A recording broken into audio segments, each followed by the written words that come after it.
पूजितो लिङ्गरूपेण प्रसन्नो विविधं फलं दास्यामि सर्वलोकेभ्यो मनोभीष्टान्यनेकशः। प्रिय दर्शकों नमस्कार, एक बार फिर से उपस्थित हूँ आप सबके सामने शुक्रवार के कार्यक्रम में उपपद लग्न। ऐसा कई बार होता है कि जब मैं वीडियो यात्रा में होता हूँ, जैसे मैं कल शाम के समय कहीं चला गया था, मंदिर चला गया था, मंदिर थोड़ा यहाँ से दूर है। अब जैसे मैं लखनऊ आ गया हूँ तो यहाँ जहाँ मैं रहता हूँ यहाँ पे आसपास एक बहुत विशाल पीपल का वृक्ष है, विशाल है। तो सुबह की पूजा तो मैं वहाँ कर लेता हूँ, शाम की पूजा घर पे कर लेता हूँ, पर आसपास मैं किसी पुराने मंदिर को ढूंढ रहा था।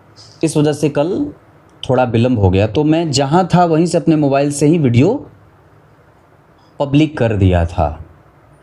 पर ऐसा मुझे लगता है कि लैपटॉप से जब हमारे ऑफिस के लोग पब्लिक करते हैं या मैं करता हूँ तो वीडियो सब तक टाइम पे पहुँच जाता है। पर ऐसा मैंने बहुत बार गौर किया है और ऐसा सिम्टम होता होगा ऐसा यूट्यूब का कि जब मैं मोबाइल से जब कभी भी मैंने पब्लिक की है वीडियो तो उसके व्यूज़ कम आए हैं। कल का कार्यक्रम कितना अच्छा बनाया था मैंने, आप लोगों ने नहीं देखा है या तो लोगों के पास वो कार्यक्रम पहुंचे नहीं हैं। सिर्फ मेरे नियमित दर्शक वही जो 1000 हैं उन्होंने ही देखे हैं, बाकी नए दर्शकों ने नहीं देखे हैं। आप लोगों ने अगर वो कार्यक्रम नहीं देखा है और अगर ये कार्यक्रम आप देख रहे हैं जो कि उपपद लग्न से संबंधित है, जिससे हम दाम्पत्य, संतान और व्यक्ति के समस्त सांसारिक सुखों के बारे में विचार करते हैं, विशेषतः दाम्पत्य, उसके बारे में आज का कार्यक्रम केंद्रित होगा। कहीं नहीं जाना है, बिल्कुल बन के रहिएगा। कार्यक्रम के आरंभ में मैंने जो श्लोक पढ़ा है वो शिवपुराण का है, जिसका अर्थ कार्यक्रम के अंतिम हिस्से में बताऊंगा। पर फिलहाल उपपद लग्न की चर्चा कर लेते हैं। यहाँ मैंने 1 नंबर की कुंडली बनाई है, पर वस्तुतः ये किसी भी लग्न की कुंडली पे लागू होगा। और ये जो सिद्धांत है आप इसे लग्न कुंडली में और नवांश कुंडली में दोनों ही वर्ग चार्ट में लागू करेंगे। सबसे पहले आपको इसमें मैं 3 सिद्धांत बताऊंगा, जिसमें एक सिद्धांत मेरा अपना होगा जो अंतिम में बताऊंगा और 2 सिद्धांत जो उपपद लग्न से संबंधित हैं। पहला सिद्धांत जो शास्त्रकार लिखते हैं, लग्न से 12वें भाव को उपपद भाव भी कहते हैं या कई बार इसे उपपद लग्न वहीं से देखा जाता है। जन्म कुंडली में लग्न चक्र के 12वें भाव से और नवांश चक्र के 12वें भाव में बन रही राशि और उस भाव के स्वामी से उपपद लग्न की चिंता की जाती है या उपपद लग्न या ग्रह देखा जाता है। तो जन्म कुंडली के लग्न चक्र के 12वें भाव में जो राशि बनी है और वो जहां बैठे हैं, जिस किसी भी भाव में बैठे हैं, उनसे ठीक 12वें भाव को देखा जाता है उपपद लग्न के लिए।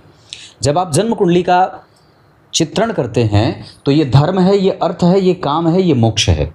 ये धर्म है, ये अर्थ है, ये काम है, ये मोक्ष है। 9वां भाव धर्म, 10वां भाव अर्थ, 11वां काम और 12वां मोक्ष। और वस्तुतः मोक्ष का असली अर्थ क्या होता है? पति और पत्नी एक साथ परमात्मा की पूजा करेंगे, चाहे वो सगुण हो चाहे निराकार निर्गुण हो, चाहे सगुण साकार हो चाहे निर्गुण निराकार हो, किसी भी स्वरूप की वंदना करते हुए साथ में मोक्ष की प्राप्ति करेंगे। ये 12वां भाव मोक्ष का होता है, यहीं से मोक्ष का भी विचार किया जाता है और यहीं से शारीरिक सुखों का विचार किया जाता है, पति पत्नी का। तो जन्म कुंडली के 12वें भाव के स्वामी जहां कहीं भी आपकी कुंडली में बैठे हैं, चाहे लग्न कुंडली के चाहे नवांश कुंडली के, और वो जिस किसी भी भाव में बैठे हैं उसके ठीक 12वें भाव के अधिपति अगर बलवान है या वो भाव अच्छा बना हुआ है तो आपका उपपद लग्न श्रेष्ठ बन गया, जिसका परिणाम आपके दाम्पत्य के सुखों को निर्धारित करता है, लाभ के मामले में लाभान्वित करता है।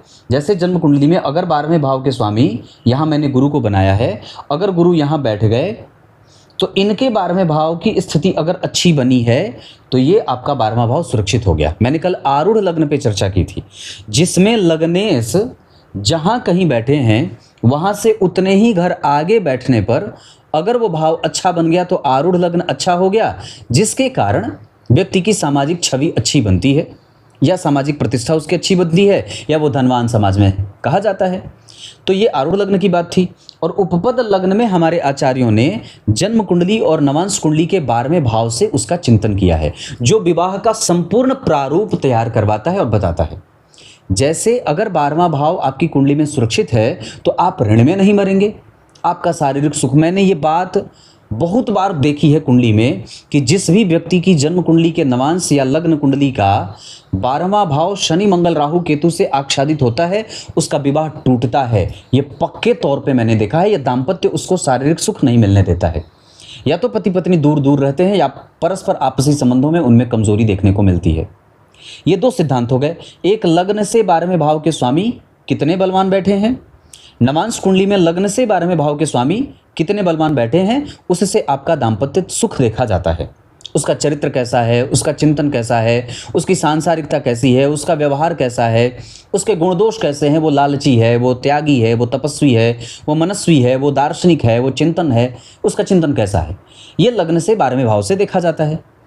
उसके बाद 12वें भाव के स्वामी जहाँ बैठे हैं वो कैसे बैठे हैं, या उसके 12वें भाव की स्थिति कैसी बैठी है, मतलब 12वें भाव के स्वामी जहाँ बैठे उससे ठीक 12वें भाव की स्थिति कैसी बनी, इससे भी आपके स्पाउस का चिंतन किया जाता है। और जो तीसरा सिद्धांत जो मैं आपको बता रहा हूँ, ये मेरा सिद्धांत है जो मैंने कई कुंडलियों पे लागू होते देखा है। जन्म कुंडली में शुक्र जहाँ बैठे हैं, पुरुष की कुंडली में शुक्र जहाँ बैठे हैं, उनसे ठीक 12वें भाव की स्थिति अगर खराब है तो उस व्यक्ति का दाम्पत्य कमजोर होता है।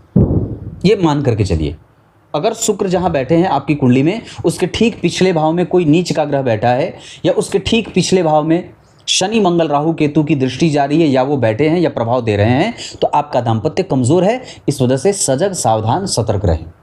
यहाँ पे आपको कई बार षड्यंत्र का सामना करना पड़ता है और आप दहेज लेंगे नहीं, पर दहेज उल्टे देना पड़ता है। आपको ही पता चला कि निकाल के ले गए। और इसमें एक सिद्धांत और है कि अगर स्त्री की कुंडली है तो उसमें देवगुरु बृहस्पति चूंकि सप्तम भाव के कारक होते हैं, दाम्पत्य के कारक होते हैं, तो स्त्री जातिका की कुंडली के लिए देवगुरु बृहस्पति जहां बैठे हैं वहां से 12वें भाव की स्थिति अगर कमजोर हो रही है तो उस जातिका का दाम्पत्य कमजोर है। फिर उसके पुरुष पूर्व में तो प्रेम करेंगे, पर बाद में पता चलता है कि वो सिर्फ धन के लिए ही प्रेम करते थे, बाद में उनका प्रेम विवाह फिर वापस प्रेम विवाह कर रहा है। और अच्छे अच्छे लोगों की कुंडली देख करके मैं ये बात कह रहा हूं, है ना।